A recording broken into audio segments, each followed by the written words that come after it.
Go ahead, Kate. Oh, we are going to interview Beth Kornick today. Yeah. You guys have been good friends for how many years?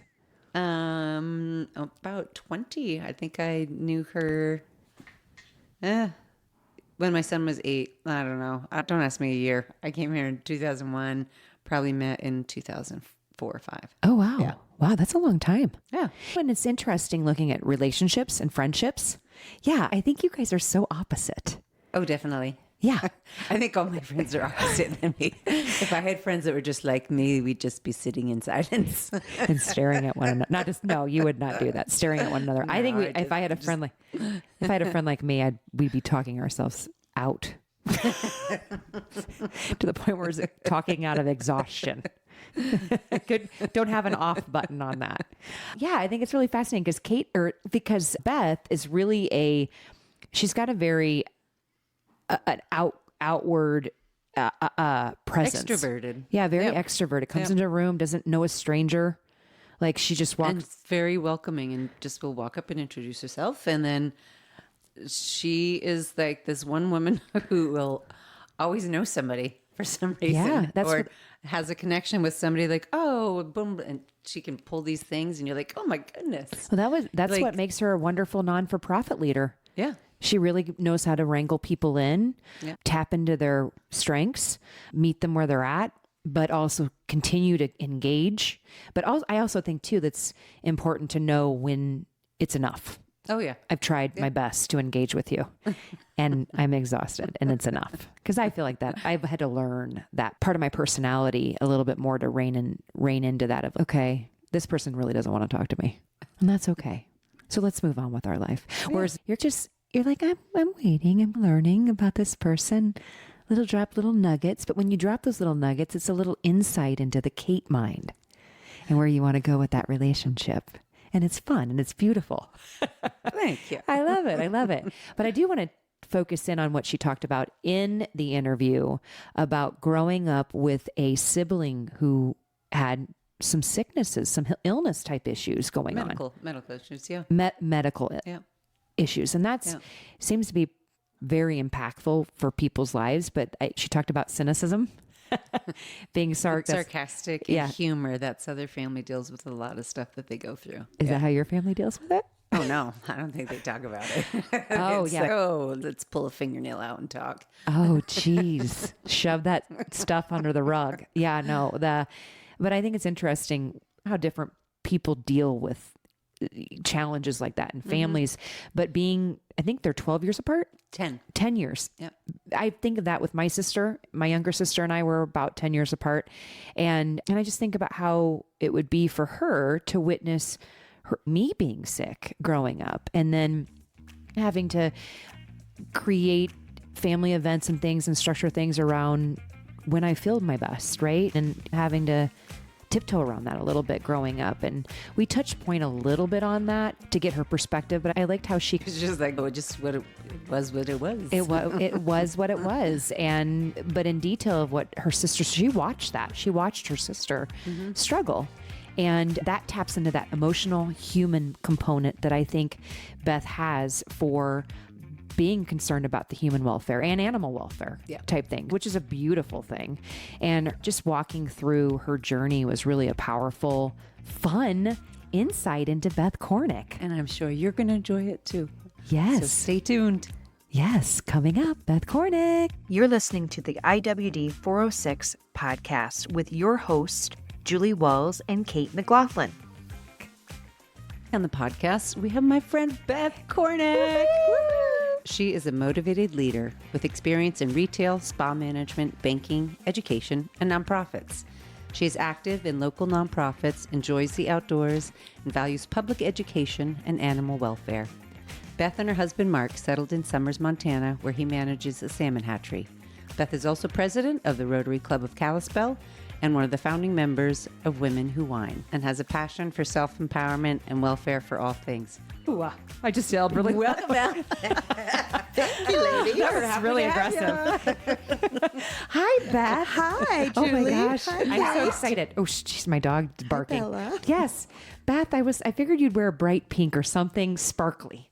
Well, But you do have leopard. You I have have leopard. You do. I do. You've got some I have bling pink in your lipstick. Ooh, yeah. You guys got to see Beth. She is a vision. Anytime you see her, you're like, woo, ooh, I like what is that? Let me check. What She's earrings got are you wearing? style. She does have style. got style. She's a fashionista. I love it. I love it. All right, Beth, we're going to get into the start of our podcast. Are you originally from Montana? Originally, no, but Okay. almost originally. Okay. I was born in Rapid City, South Dakota. Okay. But we moved to Alaska before I was 2. And then while we lived in Alaska, my sister had to have a major surgery, and there were only a few hospitals in the country that could do that surgery, and one of them happened to be Vanderbilt in Nashville, and we have a lot of family in Nashville. My mom and my sister and I moved to Nashville for my sister to have surgery.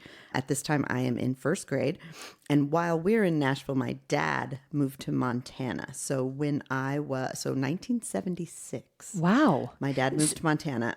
So you had a sister that was going through some health challenges. Yeah, so my sister is 10 years older than I am, Okay. and she has scoliosis. Oh. And she was a very instrumental patient, I guess you would say, for the doctor that we saw in Alaska. He, as a guinea pig for his ideas and medical operations and things like that. That's risky because you're messing with the child's spine. He was a great guy. It have wasn't been nefarious. So right? she's 10 years older than I am. yeah. And she was put in a Milwaukee brace, which if you've seen Romy and Michelle's high school reunion, it's that brace that the character wears. Yes. And so my sister had to wear that brace from the time she was 6 until she was 16. Oh, wow. I didn't realize it was that long. It was 10 years. And it's like a metal cage. It goes from your hips all the way up, pushes your neck up. That would be awful. It That was would be. awful for her. Oh, I It bet. changed her personality. It did lots of things.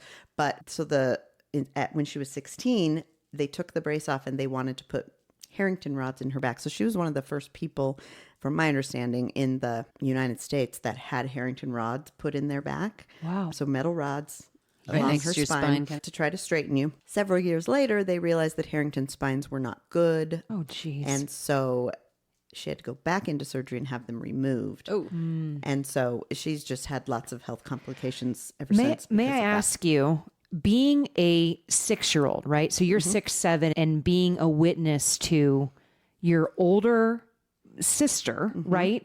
That had to have made such a profound emotional impact on you. Did it? I'm sorry, I don't mean to go there, but I'm No, just. I would not say so because I don't have a lot of large memories from that time. A few of them, we lived in a small apartment in the same apartment complex as my grandmother. Okay. And my mom had to take in alterations for people in the home because she couldn't work outside the home, because after the surgery, my sister was in a full body cast, basically from the neck down to the pelvis. And for 6 months, she was in that cast. And for the first 3 months, she had to lay flat on her back, could not get up for any reason. And then the next 3 months, she could only get up to use the bathroom. That'd be terrible. And sadly for her, Yeah, terrible. she and I had to share a bedroom. And she just talks all about how I had stinky feet as a 6-year-old. Of course. And it was mortifying for her to have to share a room with me. Aw. And this is, like I said, back in the early 70s. And so, you know, there's one little tiny TV that they hung from the ceiling that she can't get up to change the channel. So she's at everyone's mercy. She had You were should have her- been. She you should were have her been. I hate to say it. Totally. She should have been. Unless Beth forced her to watch Sesame Street. Oh, It's my turn. that's a riot. But she had an inbound teacher, Okay. a homebound teacher who would come in and teach her. So her whole junior year of high school was in bed. And then, so I can't really, just the memories are more humorous than any. Oh, that's good. Just because I don't hear family you guys deals deal with with things. you have a good sense of humor. Yeah, good. our Thanks, family Fisher. deals with things in a very Good. weird way. We showed love through sarcasm. Oh, I love a good sarcastic family. It's amazing. Yeah. Yeah. Not really a lot of trauma related to that for me. For my sister, absolutely, Right. 100%, I'm sure. But so then I want to transition into your early childhood. So then you moved a lot. Yeah. So Alaska, then to, South Dakota, then to Alaska, then to Nashville for 1 year, and then back to Alaska. In the meantime, my dad has moved to Montana and we're thinking the whole family is moving to Montana. Then my parents get divorced and my mom stays in Alaska and remarries my stepdad. And so then I go to Montana, and my sister, my next oldest brother, and I, and our oldest brother is in college. How at many MSU. total kids? So there's 4 in my immediate family. Okay. And then I have 3 stepbrothers that have That's a big been family. in my family since I was like 6. Kate. That's a big family. Yeah. But we didn't Lots of all live under the personalities. same roof. Oh, gotcha. Okay. Yeah. Oh, gotcha. So my oldest brother graduated the year I started kindergarten. And he went off to college. He's 12 years older than I am. And then Were my you the sister's 10 baby? I'm the baby. Oh, I love it. I love a good baby story.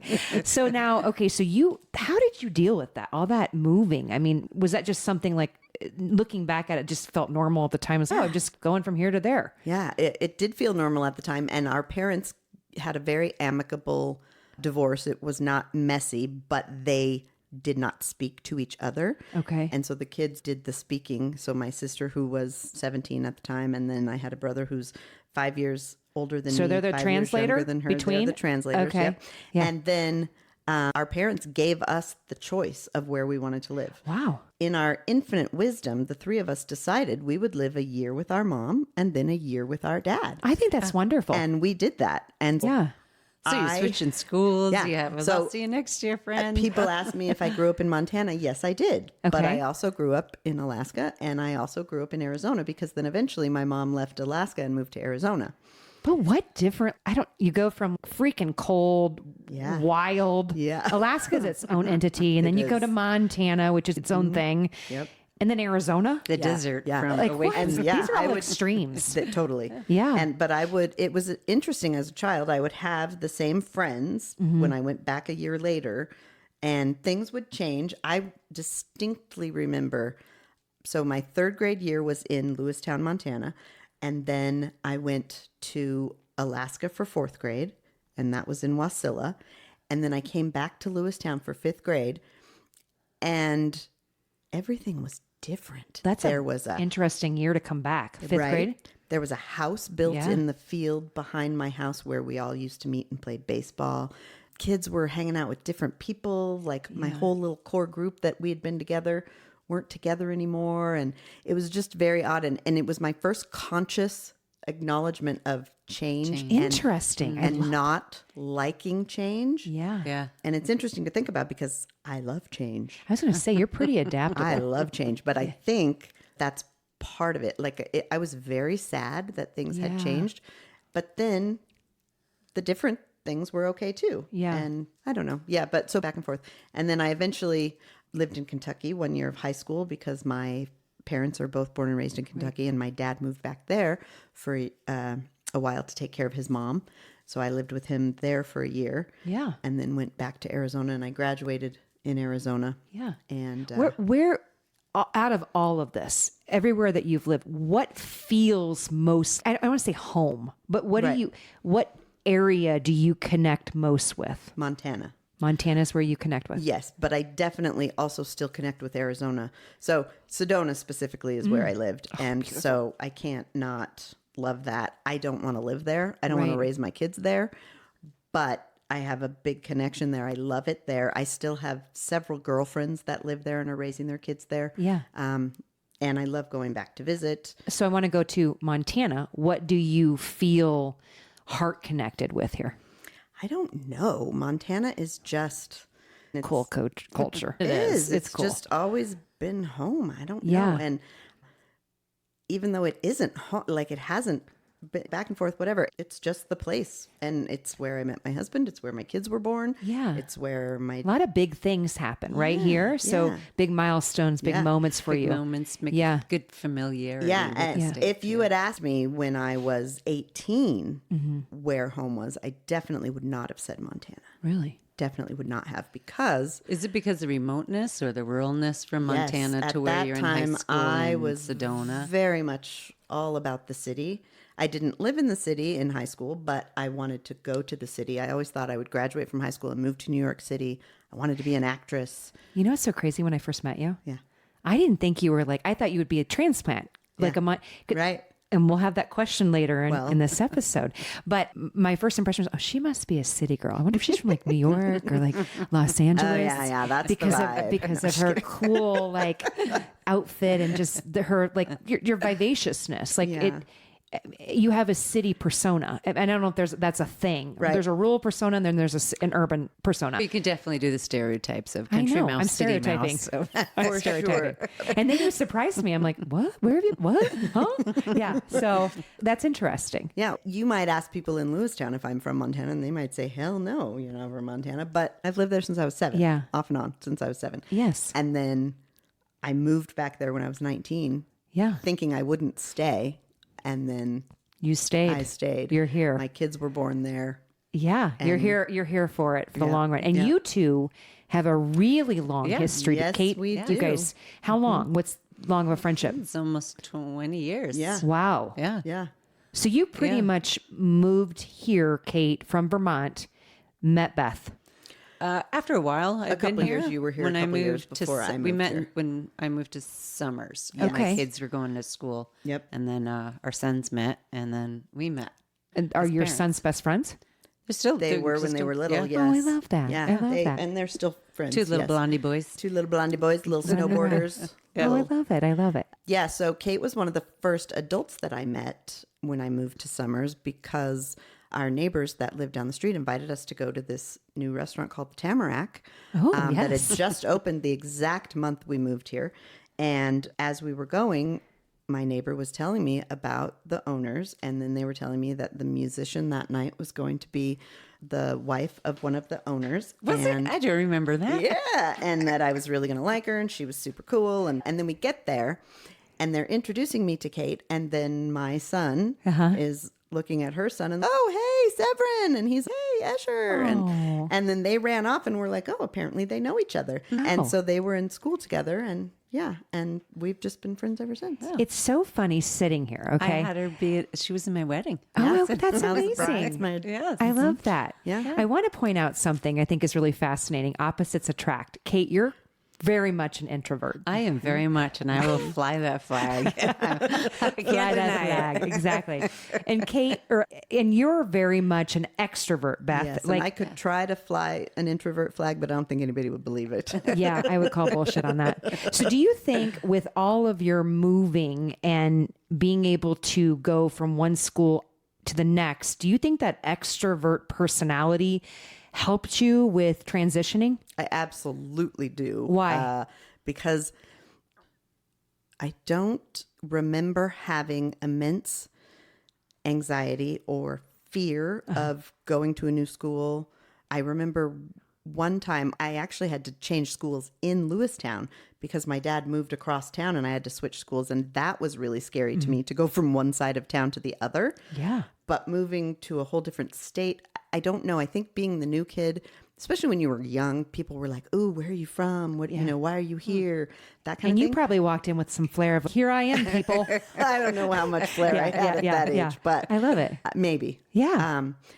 But yeah, I definitely think that I had just an easy way of meeting people, talking to people. I'm not shy. And so I probably just walked up to people and Is said, your mom I'm or here. dad like that? Do you have a role model that you saw that just they're out? The whole town knows your mom or your dad. Is that in your family? Your It's dad to kind me of- seems quiet. Yeah. Not that he's just a little reserved. Maybe He's quiet. He's very much intellectual, but he's also very funny. He's very friendly. And I do remember he's not necessarily an extrovert, but if he knows you or if he thinks he knows you, then he's going to come up to you and talk to you. Yes. And you're his person for the night. Yes. Yeah. I wanted to say, Kate, you claim you're an introvert, but you are one of the most adaptable. Let's bring some change on. I had to teach myself that. Really? I did. I was so shy as a kid.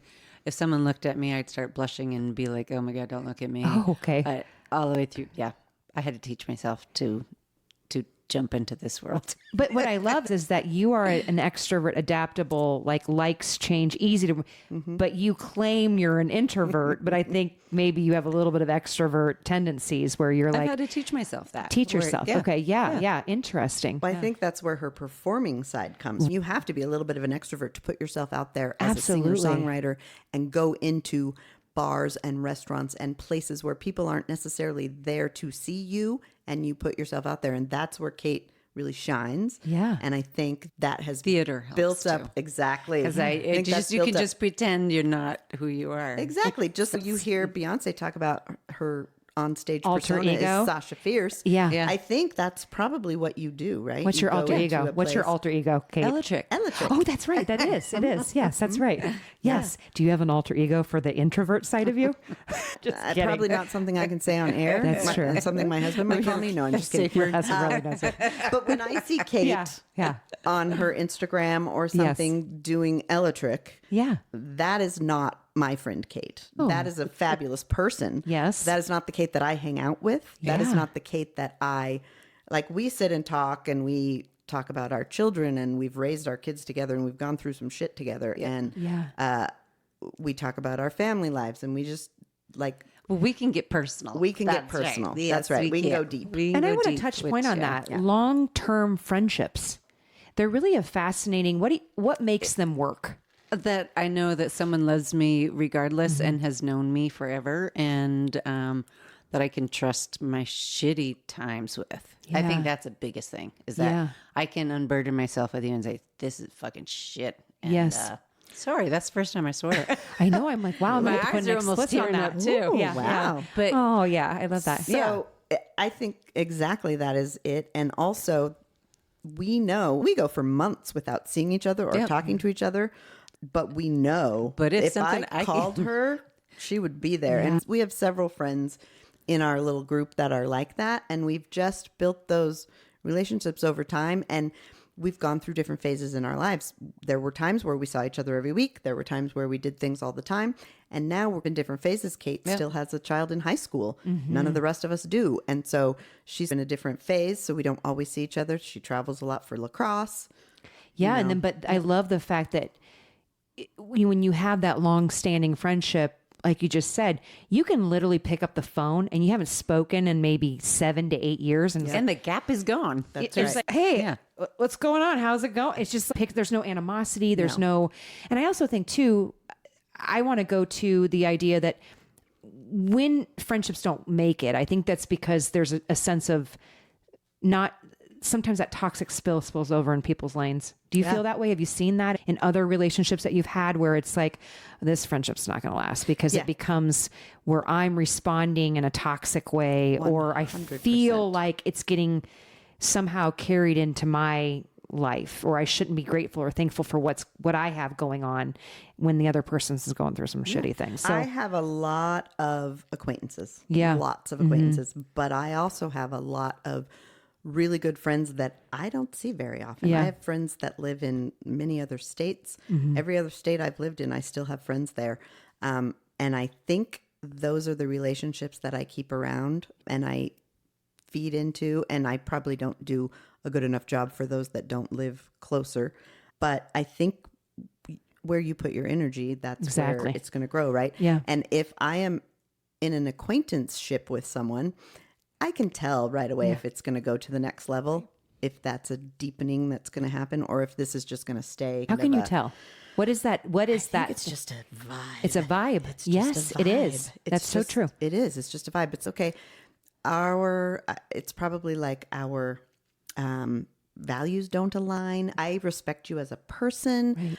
I appreciate, spending time with you in small doses. We can have fun. Maybe we have an aligned cause, that sort of thing.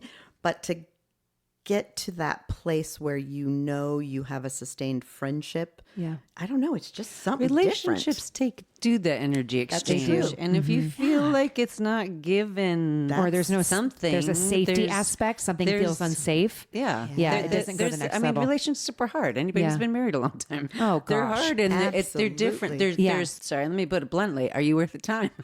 If Yeah, I no, that's invest the my truth. time in this, what is, it's not that, what do I get from it? But it's also, yeah, where is this future going? Is it going to be great every time we get together? Even if it's not, but there's like, well, is it going to be worth it? Yeah. Is it draining me or is it lifting me up? Yes. Right, Do I feel better after having talked and hung out with you? Do I feel worse? Yeah. Yes. And I also want to say, and I know we talked about this before this chat, the extrovert personality. And oftentimes I feel I'm an extrovert. Maybe I'm wrong. No, I think you are. I'm an extrovert that requires no peopling. Like I'm like, okay, I've extroverted my ass off. It's time to not people anymore. But I also think there's a piece of being an extrovert, and especially when you've had to change so often that it's hard to probably for people to get to know you because, oh, hey, I'm your friend now, and then I gotta leave. I'm moving again. So I also think there's a sense of, with an extrovert, a lot of times, I want to say this, I don't know how to say this, maybe I have to edit this out, I don't know.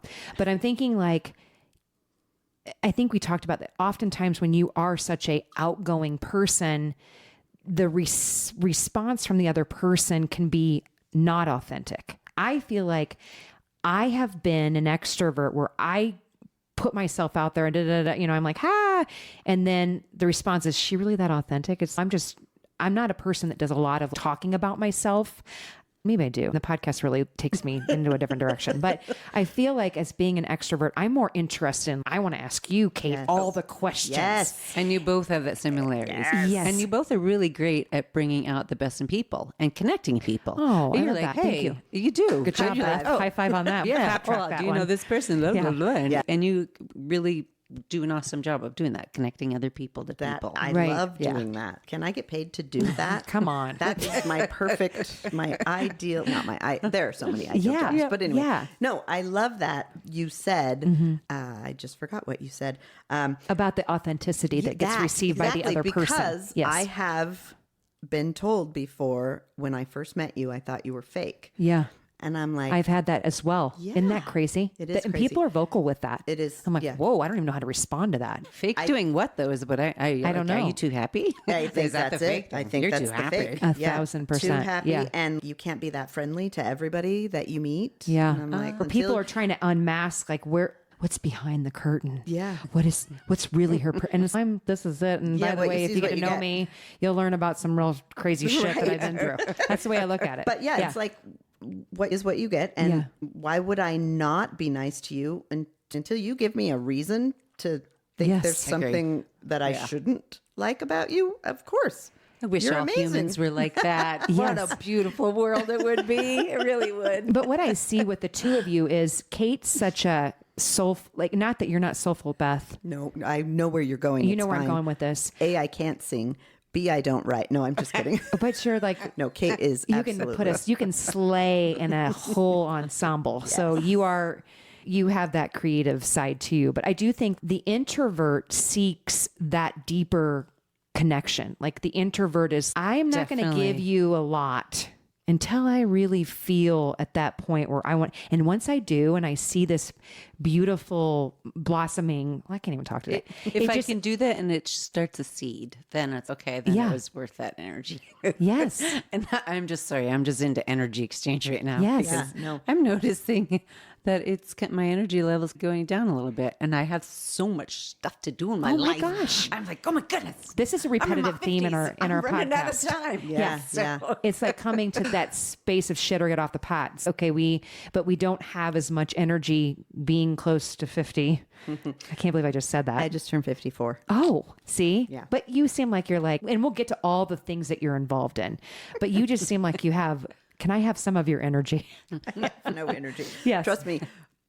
I have no energy. When I go home, I am like, I am not doing that. I am not doing that. So then do you know, so since you do a lot, and we'll get into like the organizations you're involved in, do you on the weekends refrain from peopling? I do like to. Okay, I do too. yeah. I like to not leave my house on the weekends if I don't have to. Yes. But I still like peopling with my people. Like I Okay. still want to play games with friends or Right. go out for drinks with friends but if I have no problem not leaving my house Yes. and not peopling either for a whole weekend. Yeah. Not at all. Yeah, I'm that way. I'm extrovert, and then if my husband's, because he's a massive introvert, and I think these opposites attract. They make beautiful, I think so too. symbiotic relationships. Yep. You learn so much for somebody who's not you. Yeah. Oh, That's wow. I true. didn't look at it from like that. Or lots of learning. Yeah. Some of my bestest friends have been My husband's an completely extrovert the too. Yeah. Yes. I was just going to say, Kate's husband's an extrovert. Is your my husband's an introvert. Okay, And they're interesting. friends. Yeah. And it's Which is so interesting because when I'm like, I've done extroverting, I'm done. I want to shut down from people. My husband's, let's go to a restaurant, a really loud restaurant with all these freaking people there. And I'm like, I'm I've out. noticed with my husband, Yeah. who's an extrovert, like I don't say it a lot, but when I say, "Oh, let's go out," and he's, "No, I'm done with it." Like we never seem to sync up on the on that. same energy Like, level. wait a second, I'm ready Yeah. to go see people, and you're like, "No, I'm done." Yes. Yeah. So, yeah. It's so interesting. I love all of it. I want to keep focused and let's move forward with your going into your adulthood. Did you go to college? Today's episode of the IWD406 Podcast is sponsored by Electric. Hey, this is Kate. Electric is my stage name when I'm a singer-songwriter. Okay, now that we've established this, we can move on. I've created a songwriting challenge for you to write your first song or your next one. To find out more about the Songs Inside You challenge, visit songsinsideyou.com today. We need lots of music in the world. Please write more songs. I did, but I didn't finish. Okay. I went a year at Arizona State University. Okay. Top 3 party school in the nation. Woo, go Sun Devils. And I partied. What were you going for? I was going for fine arts. I wanted to be photography. I wasn't sure exactly, art history, something like that. Interesting. And I loved English and creative writing, and I did very well in those classes. Didn't do so well in some other classes, and left my freshman year with get ready for this, a 0.27 grade point average. That's impressive. Yeah, my husband was You gotta like, work well, for that. My husband's, I had a Did you show up to 2 point classes? whatever, and I'm like, no, not a 2 point. I said a point. How do you get that? You have to work for that. I did. I worked hard for that, and I'm very proud of it. No, I am not proud of it at all. It was awful. think it's great. But this was a time in my life. ASU should not have even been on my radar. It's Right. not where I wanted to go. I wanted to go to the University of Arizona, which has an incredibly vibrant art program. But just through some weird circumstances, I went and visited it. The person that was touring me was not my cup of tea. At the time, she was a very nice girl. She was the little sister of one of my mom's friends. Mm-hmm. I didn't know her from Adam. My mom set this up. I went and stayed with her, but she was a sorority girl. Mm-hmm. And at the time, I was very much the exact opposite of a sorority girl. Really? I was extremely... A little rebellious. I would have thought you were a rebellious. sorority. I've got everything Gosh. wrong. I know. Everybody thinks I was a cheerleader. I thought you were a city was person. not. Yeah. Nope. I had super short shaved head. Okay. Yes. Yeah. I was very all black all the time. Wow. You were emo before emo existed. They called it like, Oh wait, no, it was goth. punk. Yeah. Punk? I was Punk. goth before goth existed. I Okay, guess. is But that anyway. like Bowie? David Yeah, Bowie. it was like The Cure, Yeah. Depeche Mode Yeah, back we in called the it punk. early That days. was- Anyway, so I got to see the campus from the sorority fraternity point of view, which was not my point of view, was Right. not into that at all. And I thought Tucson was really not a very lovely town at the time. And so I decided at the last minute I wasn't going to U of A, but my other options were NAU, Northern Arizona, which I should have done that. That was Flagstaff, but it was only 30 minutes from home. I didn't want to be that close to home at that time. And so my next option was Arizona State. And because I registered so late, I was in a dorm that was 20-minute bike ride off of campus. And yeah, it was a lot. But anyway, I had a great time there. I met some great friends. We had a really fun time. We actually ended up making a fake sorority. We called it Pi Gamma Toast. And we had inductions. We had Shut it. all the things. It was hilarious. So you were meant for organization leadership from that point on. That's amazing. It was pretty funny. Yeah. But again, I partied a lot and Yeah. I did a lot of things I shouldn't be doing. And eventually my sister, who was 29 when I was 19 and had 3 children already and was married and living in Lewistown, raising her kids in Montana, called and said, you need to get your shit together. Why don't you come to Lewistown? And I was like, pfft. And that's great. It's free babysitting. Were you a babysitter then at that point? You're like the nanny? Big time. Yeah. But I love loved those kids. Yeah. They're Yeah. like my little brothers and Oh, I sister. love But that. yeah, so I was like, okay, fine. I will come. I'm going to move to Lewistown from Phoenix, please. Yeah, that's a totally different ballgame. Holy buckets. Yeah. Totally. I said, fine, I'll come for 6 months. I'll get my shit together. I'll make a little bit of money. I'll go back to school. 2 years later, I had gotten my shit together. I made a little money and I decided to go back to school. But I wasn't going back to Arizona. I decided to go to Montana State and major in elementary education because I loved kids and sign language. I wanted to teach deaf children. Wow. So I know, full Yeah. 180 Good, switch. good coming around. Yeah.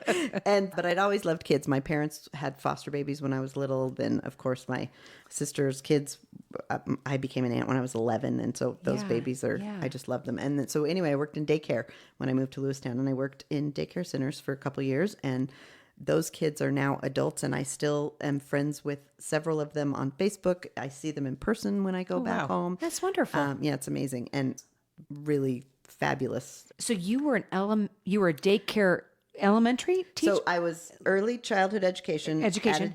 At a child care Did you do center. sign language? No.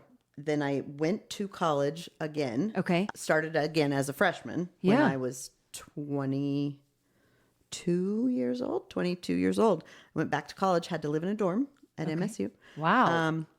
It was really fun. Of course. Yes. Yes. That's amazing. Yes.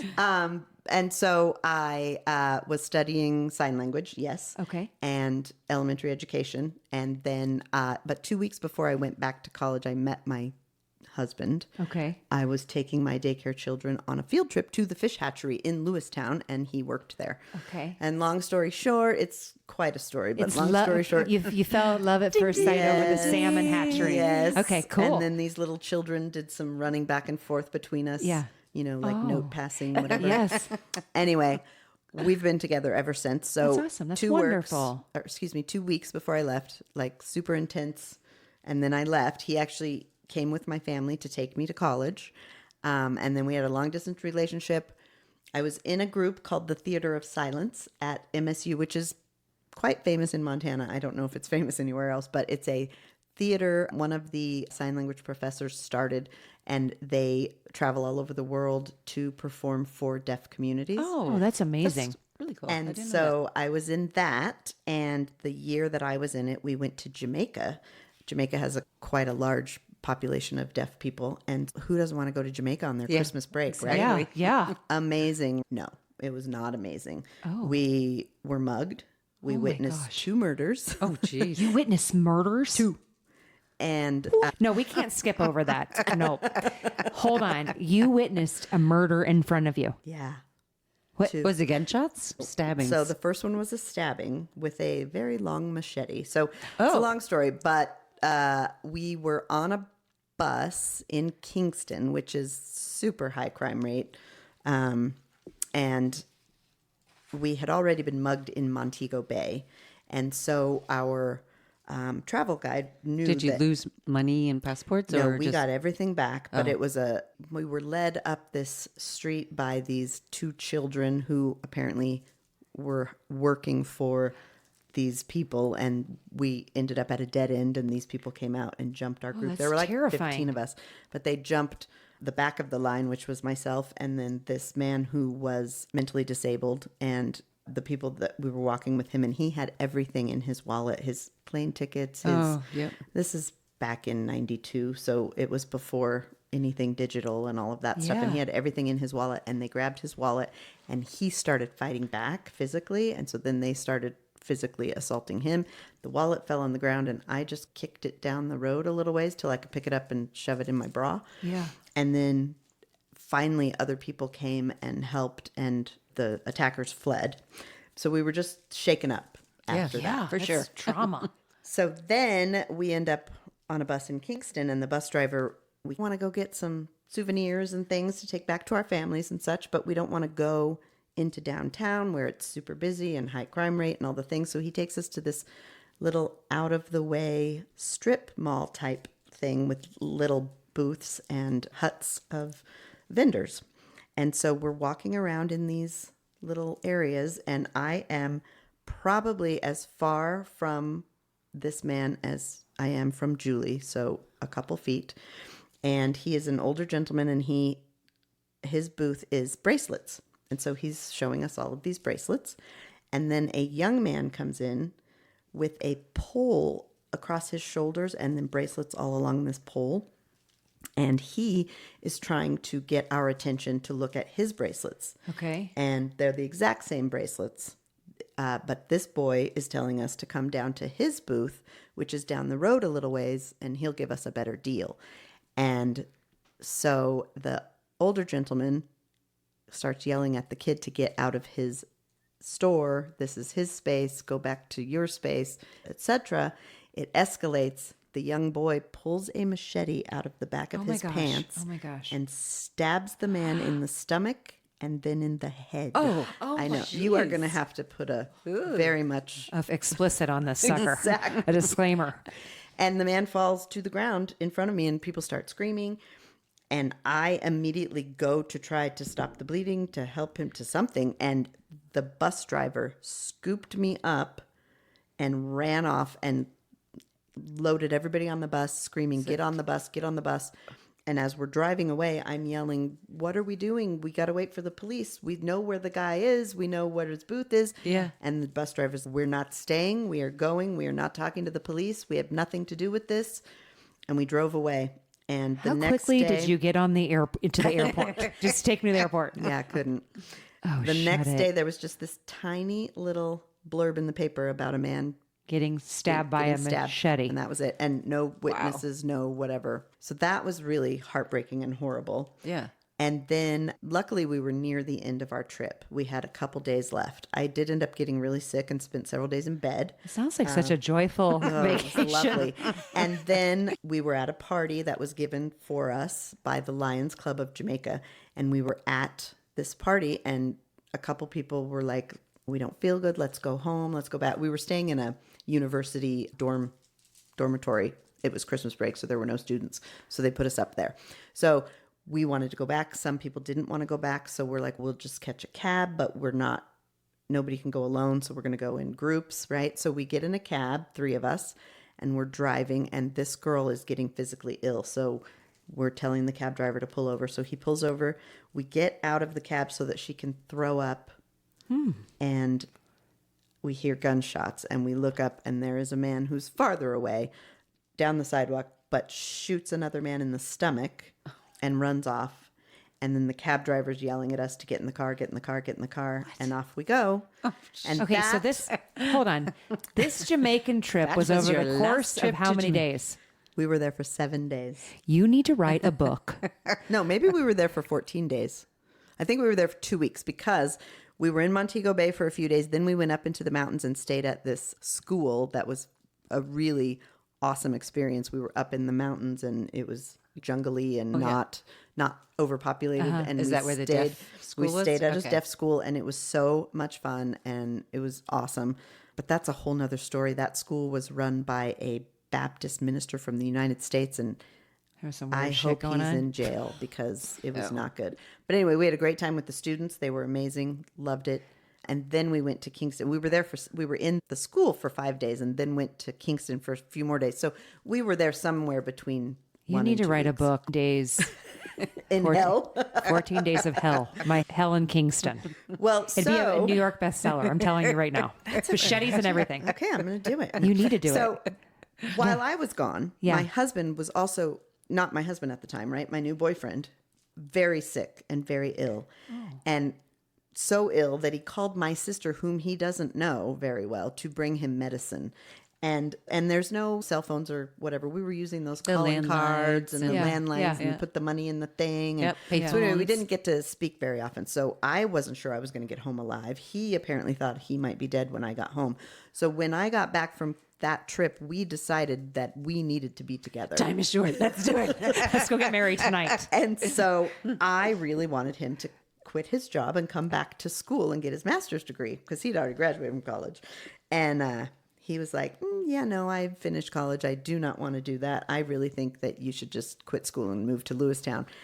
So I did, which was the regret of both our lives. Really? Yeah, because I didn't finish school. That's all right. But it is all right now. But Yeah. back then it was like, and he feels bad that he like pressured me and whatever. And I just, Yeah, but everything works out the way it's it supposed does. to. It really does. Which, by the way, we have to talk about your amazing non-for-profits that you've been involved in. And Yes. I also want to just back up because you were one of the founding members of Women Who Wine Yes. Flathead, right? Yeah. Yeah. It's not Just Women Who Montana. Wine. Women Who Wine Women of the Who Flathead. Wine for the Flathead. Talk to us a little bit about that, your involvement with that. So one of my very good friends who doesn't live Oh, here anymore. first, maybe give an intro about what Women Who Wine Flathead is. Perfect. Yeah. Thank you. So it is a nonprofit that raises money in an interesting way. And I'll tell you that. Let me just tell you and it'll explain it. My friend Laura was at an event in Bozeman for work. And it was like a networking event. And they were drinking wine. And it was just women. And they were just talking about their jobs and making connections and that sort of thing. And she thought it was really cool, but she always takes everything one step further because she's extra. And she was like, how can I turn this into something that's also doing good while we're having fun? And so she came back to Kalispell and was speaking to her friend who is a CPA and was saying that I had this great time, but I really want to figure out how to take that idea and turn it into a fundraising opportunity.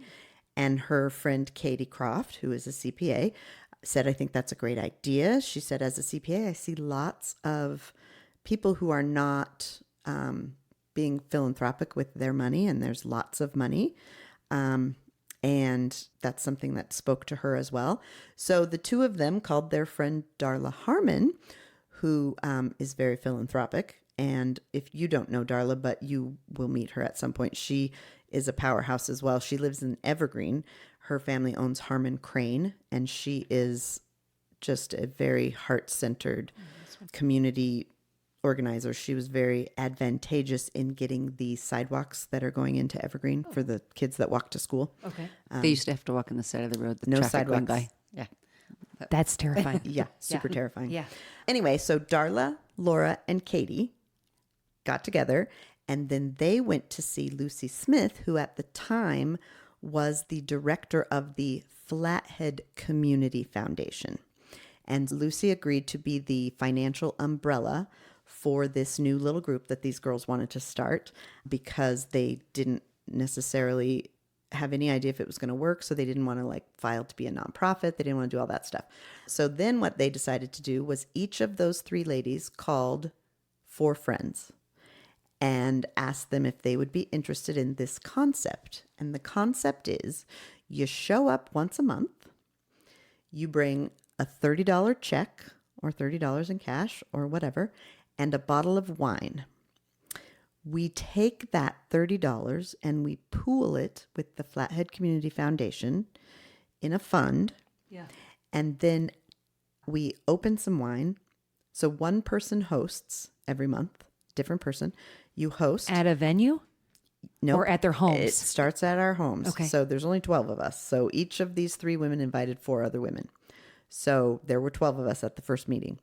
And the idea is that whoever was the host, and so one of those ladies hosted, I can't remember which one of them started it, and they picked a nonprofit. And they invited the nonprofit to come speak. And so we had 12 ladies drinking wine. We had a little cheese and cracker tray. And then the nonprofit told us all about their work, what they do. And we got to ask all the questions that we wanted. And it was just this really great back and forth. And then the next month, somebody picked a different nonprofit.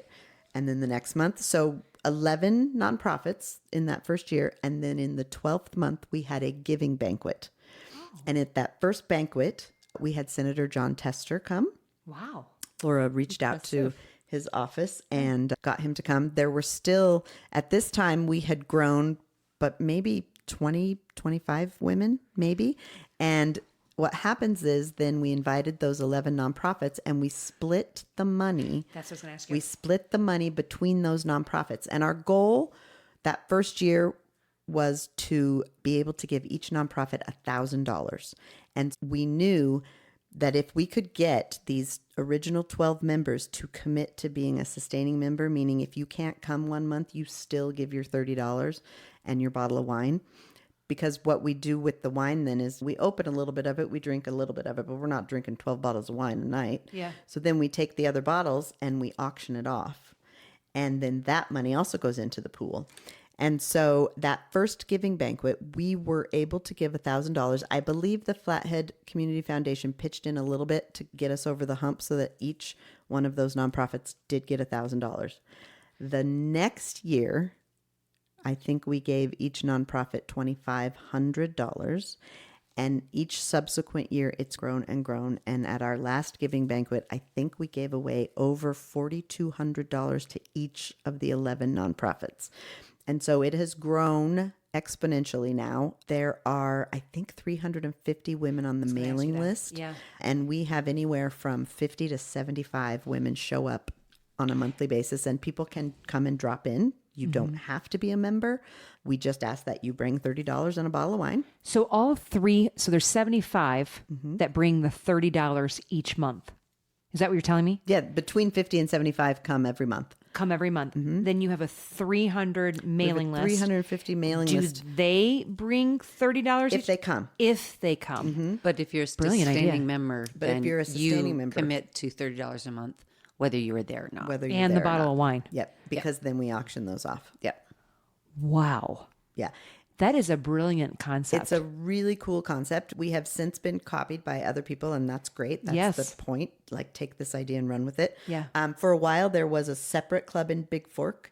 Yeah. But then I just think that they realized that we were too close and overlapping. And we were of Kalispell when we first started, and now we're of the Flathead. And And we tried, they tried beer for men too. But the oh, men's that's right. group- There was some Okay. guys Tried. were like, they tried to get in on it. So they tried brews for bros or Yep. something like that. Yeah. But it is a really great concept and it's working really well. There were some bumps in the road and some hiccups. And then at one point when the Flathead Community Foundation shuttered, we had to then figure out what we were going to do. And that's when we became our own not-for-profit 501c3. yeah. And now we have a board of directors, and it's a very viable and sustainable group. And That's amazing. Yeah. So wait, through the foundation, did they have where you could have a donor assisted fund where people can send money in even if they're not a sustainable member? I believe we did, yes. Okay. I think so. Okay. Because do they have that now? Like I would think they would still do something. Oh, yes. Yeah, You yeah. can donate. Yeah, absolutely. So you don't have to be a sustainable member, but you can. No. That's really freaking cool. Yeah, so you can drop in if you just want to come in and like you hear there's a nonprofit that you want to hear from. Yes. You can just walk in and pay your $30. And it has to be a non-for-profit that comes to these.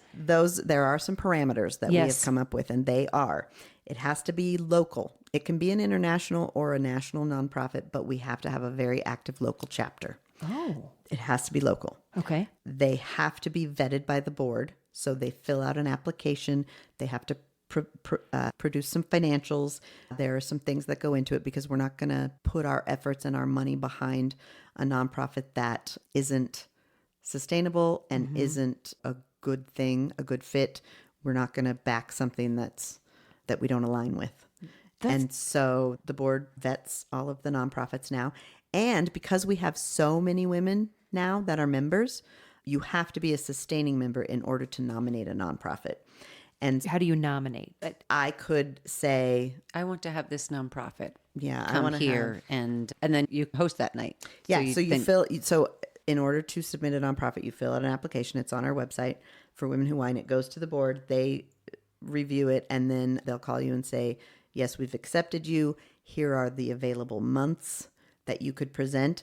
And then as the person that submitted that nonprofit, I am the host. And sometimes women will do it together. Like I might ask Kate to co-host with me because now that we've gotten so much bigger, it's hard to just throw out a plate of cheese and crackers. Like we have so many women that a lot of people are having it catered and a lot of people are doing this And and, it's that. hosted at somebody's house. So or Not do you- anymore. Or if you Now have- it's a venue. We've if you have outgrown it. If you have a business or something like that, other people, they'll find other ways to get hosted. It's, yeah. Sometimes it's still at someone's house. Like in the summer months, somebody will have a barbecue out in their backyard or whatever. Yeah. So what keeps you in it? Besides the fact that I have a million friends in it now. Yeah. It's where I see a lot of my girlfriends that I don't get to hang out with that often. Yeah. I see them at Women Who Wine. Besides that, it's a way that I know that my money is doing good. Mm-hmm. I don't have a lot of money to throw around, so I want to make sure that what I'm doing is supporting causes that I appreciate. And Women Who Wine supports my community and the causes that I care about in my community. And I get to know what my money's going to and what it's supporting. And I get to meet those people and I get to see the work that they do. And you really do make this connection. And we have a rule where if you have been one of our nonprofits, then you have to wait 3 years before you can be a nonprofit again.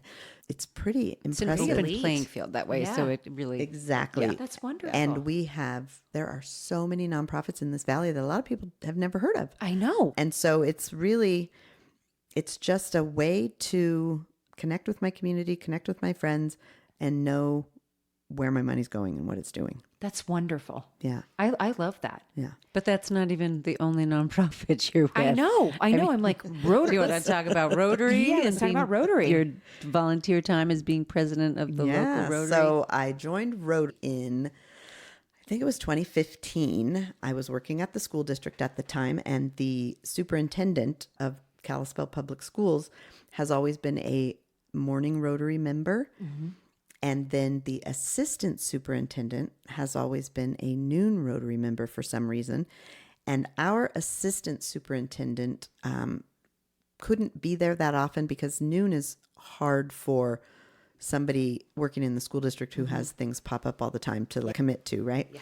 And so my boss, who was the superintendent, decided that it would be good to have a representative at the noon club to talk about the things that the school district is doing and answer questions and talk about sports and upcoming theater productions and all of those things. And so I joined the noon Rotary in 2015 as the representative of the Kalispell Public School District. Okay. And then I've been in it ever since, and somehow I got elected to presidency last year. So what's the term to be a 1 year? So 1 year. I started, July 1st, and I will be done June 27th will be my last meeting as president. So you can only serve one term. You can be called back later, but in a row. But we have we have a bigger club and lots of options for people. So I highly doubt I'll be president again. But when you graciously invited IWD406. Yeah. Yes. So nervous moment. You did good. But the way you led the meeting, I was like, she's freaking fun. You're a good leader. You're a good leader. Thank you. Yes. Well, that's I love nice like the to be dollar here. where they do the. It's not so, it's still formal. There's obviously the formalities, but Right. it's also, hey, you don't have to be stiff and be formal. Well, I was a little worried about that because there are things that you have to follow based on Rotary International guidelines, but you can also make it your own. I was a little nervous about, am I too loosey-goosey? Am I too relaxed and fun? But I went to a training. So they send us for 2 years to a president-elect training.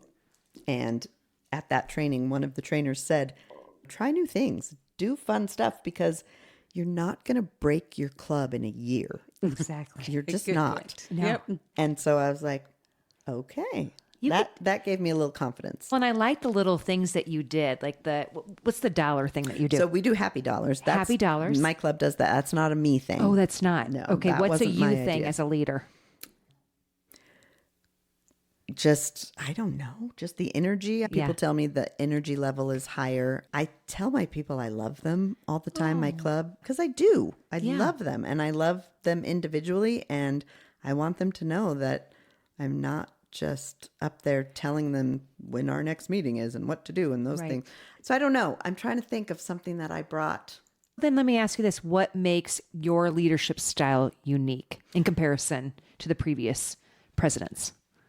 Put you on the spot. I think I have a little sass and a little sparkle, maybe. Yeah. Little You definitely got rhinestone sparkle. addition, a little rhinestone fringe on that baby. I don't know.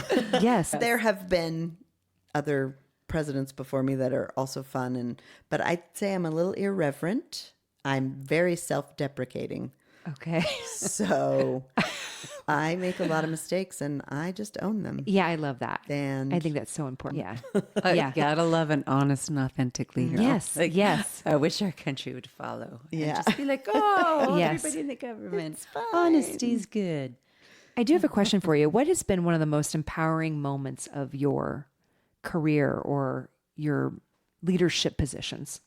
I think I can tell you there was a place that I worked when I was in high school. I was 14. It was an ice cream parlor in Sedona, which was a super popular tourist spot. And whenever I go into Sweet Peaks here, I always feel for those little people who are just busting their Slaving arms away. trying to scoop that ice cream. Yes. Yeah. Because this is back in the day, the big tubs, and you got to really work it. Yeah. I had arms then, but I digress. I remember just the place being packed to the brim with tourists and people out the sidewalk waiting in line. And I was laughing at one of my coworkers about something. And the lady in the line said to me, "Wow, you have a beautiful smile. You should really smile all the time. Don't ever stop smiling." And that really stuck with me. Like this lady whom I don't know from Adam, who's on her vacation probably, took the time to make a compliment about me. And I just thought that was really sweet. And so I feel like I try to do that to other people at all times. I try to find something about the person that the strength of theirs that maybe they don't know they have that strength. And I try to pull that out maybe. I think that was a pivotal moment in my life, really. Wow. How that made me feel, maybe I can make somebody else feel that way, Right. you know? I think it's important too, is when you are a leader, that you need to know the people that you're working with. You need to recognize, they have some weaknesses, but here's their strengths and here's where I can work with that. But everybody, my other question for you is, what are some of the key traits of a self-empowered person? You can only do so much. You can only work with those strengths for however way you want to set your organization up. But what do you feel are some of the key traits of a self-empowered person? Did I make that make sense? I think can so. totally edit that. Sorry, I'm brain foggy. Go ahead.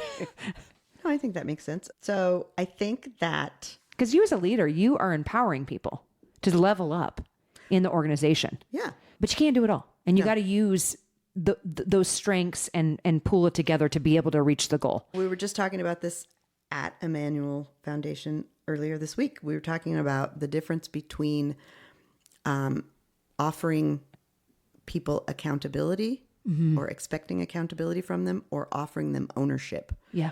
And I think ownership goes a lot farther than you're going to be held accountable for this, so you better do it right, over you own this, so show me what you can do with it, that sort of thing. Yes. So good. So I think That that's even part of it. translates to parenting too. Absolutely. And I wish I would have known it when I was younger. Yes. But I think grace, a lot of grace is what I'm giving myself in this stage of my life because of things like that. Like, oh man, I'm learning so much as a leader that I wish I would have known when I was so much younger. I would have parented much differently. But I think we all say that no matter what. And so I think giving yourself grace, knowing that you're going to mess up, knowing that you're doing the best that you can.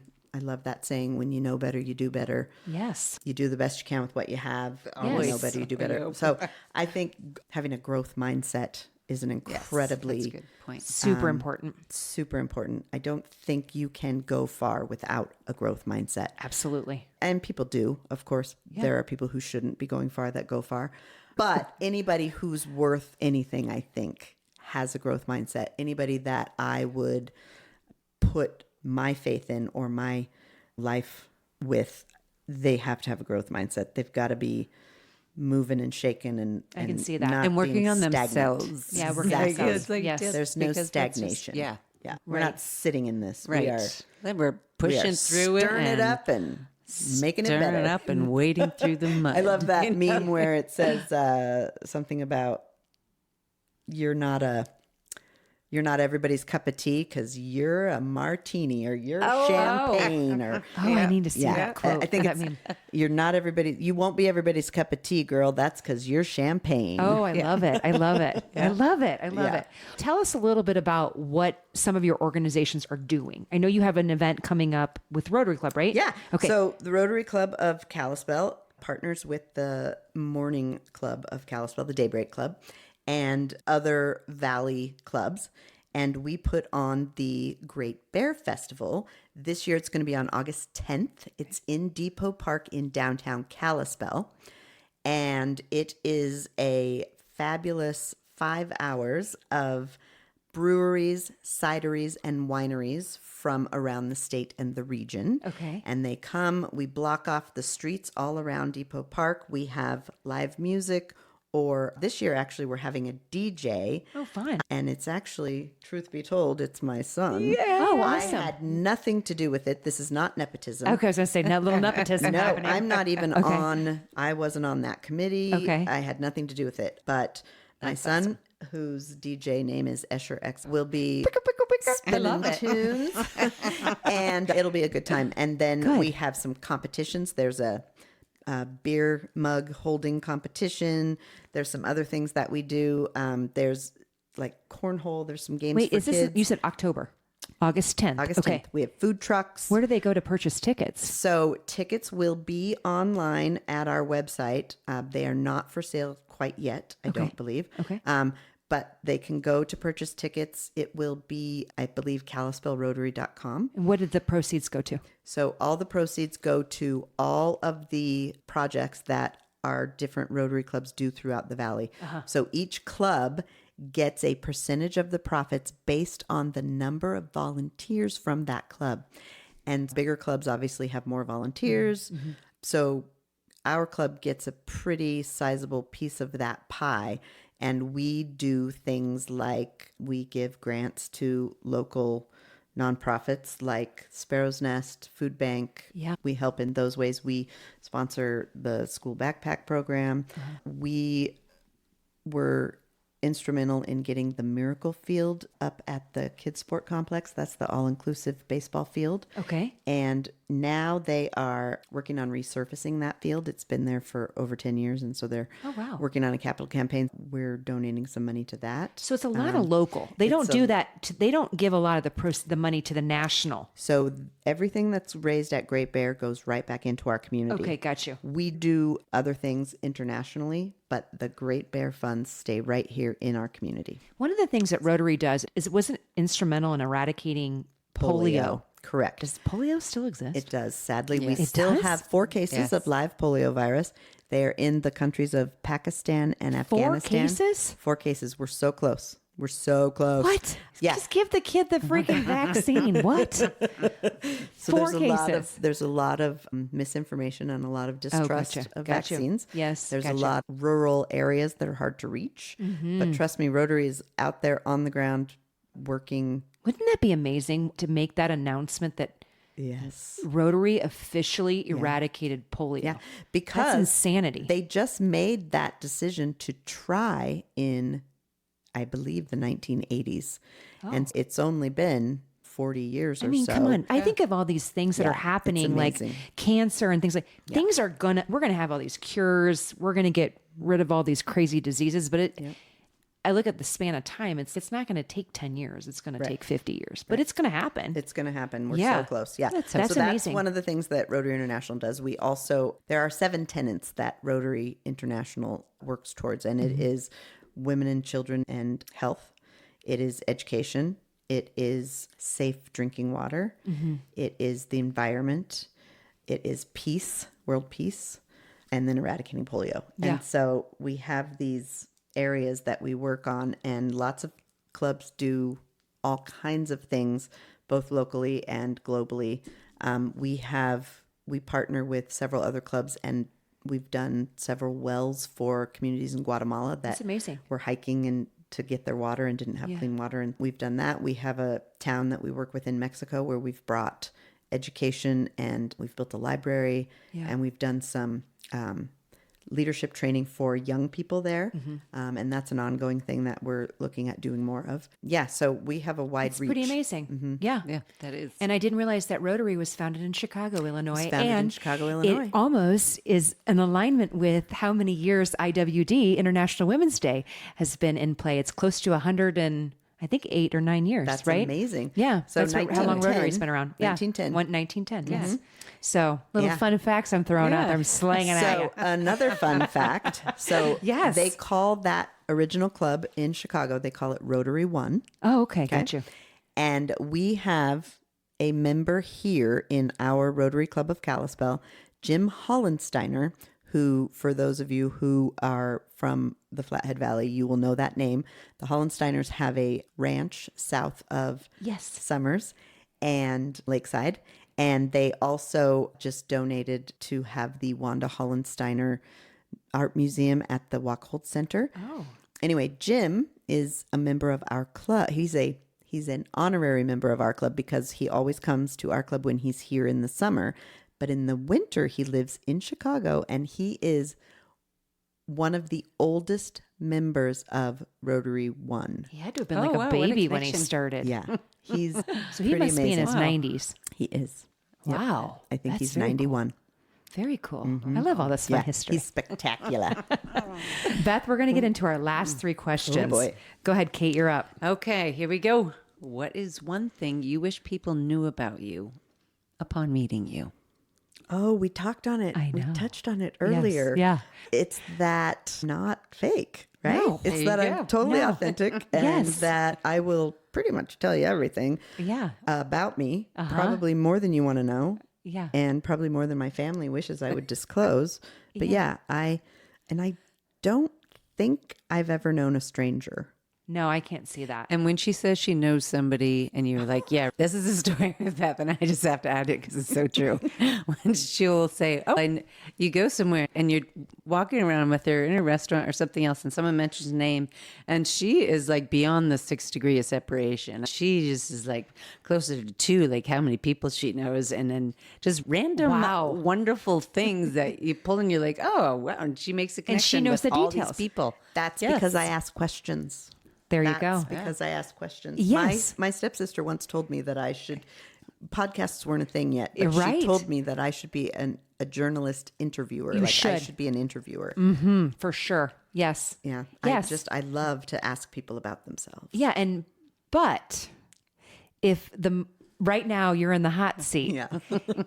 do you struggle when people turn to you and ask you questions? Are you pretty good about, yeah, sure, let's talk about it? Oh, yeah. I'll tell you whatever you want to know. Yeah. I like asking more about you. Right. But then I find a connection and then I'm like, oh, guess what? Yeah. I used to live there too, or blah, blah, blah. yeah. I just like finding those connections. And Yes. that's how. And that is the most relationship form grows. of authenticity. So if anybody stinking says that to you, I'm trying to find a connection with you so we can have some sort of heart-centered conversation. Exactly. Right? Exactly. Obviously, there's Exactly. no connection here. Yeah. Yes, I'm going to yes. turn away. Yeah, because Exactly. I think people get a little put off by my overt interrogation, perhaps. Yeah, like but you when do I it with a first meet you. smile and genuine curiosity. It's Yeah, I genuine think so. curiosity. So. But you also know when it's going, like it's making somebody uncomfortable. You have that awareness. sure. Okay, I'll just stay here in this zone. That's how I fall. Oh, how deep do you want to go? Where are we willing to go? I tell Kate this all the time. Like, where am I driving? Do I need a detour? Yeah, so I get you. Yes. Okay, our second question is, which I think is such a fun question for you. Would you rather lose your sense of fashion or sense of comfort? That is a tough one. So good. It is so good because I love being comfortable, right? Love being in a situation. I don't have a lot of anxiety about things. Okay. Usually there are things that I do, but usually I can go into a new situation without anxiety. I don't mind going to the movies by myself. I don't mind sitting in a bar by myself. I don't mind having dinner by myself. That doesn't bother me one bit. But I also feel like my sense of fashion or my love of fashion or whatever also gives me that power. Okay. I feel when I feel like I feel good in what I'm wearing or something like that, then I'm comfortable. So I think if you take away my fashion, I'm not going to be comfortable. If you take away my comfort, then I'm just a vapid So you're picking idiot, your right? sense of fashion. You're going with sense of fashion. I'm not sure what I'm going with, Julie. Gotta pick it, Beth. Dang it. I don't know. Go for it. Yeah, I guess the grounded person in me will say I'd rather lose my fashion. Okay. Because I got to be comfortable and I got to be in my element in that Okay. way. And I got to stay in my heart. Got you. But I really don't want to lose my fashion, okay? I know. I really don't want What to. would be yours, Kate? What would be yours? I think I would go. I have the trouble with, like Beth was saying, because my fashion is comfortable because I like to go that way. But so I would definitely now be comfortable, because then I can still find a way if I'm comfortable. Whether it's, and then my fashion's not everybody's idea of fashion anyway. And I think it depends on that kind of thing. Yeah. Because if I'm comfortable and I'm like, okay, I like how I look today and I feel good, There you go. then that's my fashion. I've never kept up with magazines and said, I got to buy that, or that's the look and I need to be in that look. I just Yeah, do my own again, thing total and I call opposites. it Like things. I have lived fashion magazines my entire life. Exactly. And like what the idea of fashion is different for everybody. Absolutely. I mean, I can look fashionable in a Viore outfit with my little sweatshirt and pants on. Well, and I I'll was gonna put say- a bow in my hair. I'm a chameleon. I don't want to be out of place somewhere, so I will change not my style, because it's still my style, but I will change what I'm going to wear based on where I'm going to be. Right. Which I guess everybody does Yeah. that. But if I'm going to New York City, I'm going to dress differently than if I'm going to Lewistown, Of course. Montana. Yeah. And I think there are just a lot of people who are probably more authentic maybe than I am, because they don't do that. They just are who they are wherever they go. They wear some crazy shit.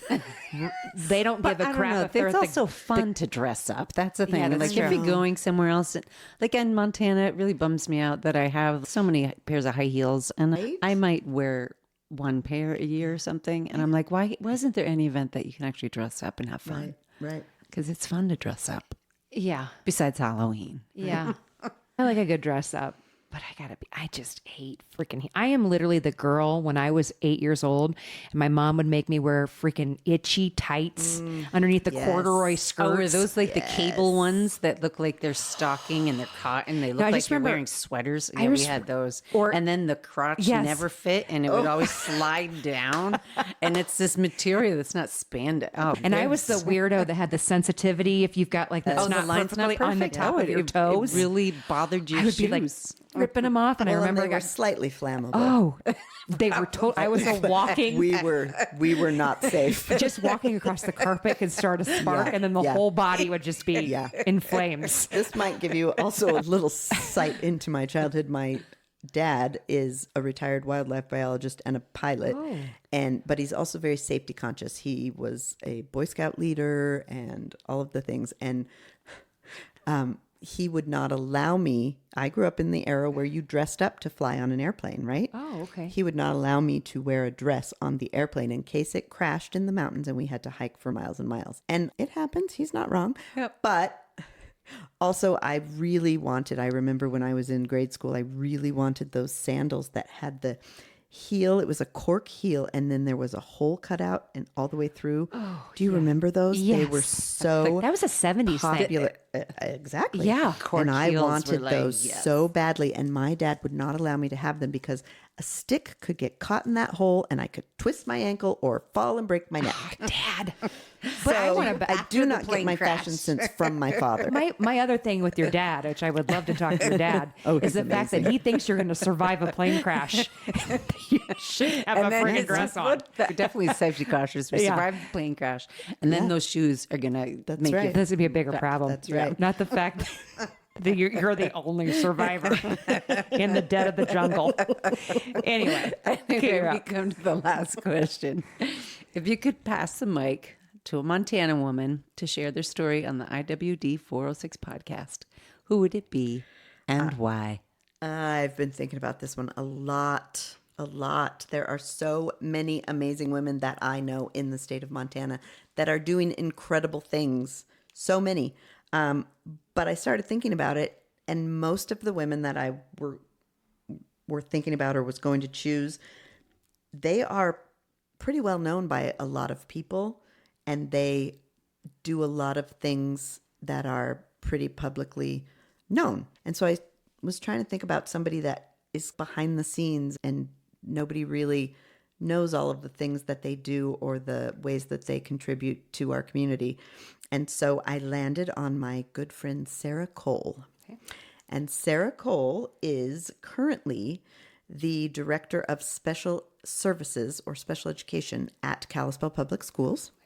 Her job is intense, and she does it with such grace and ease.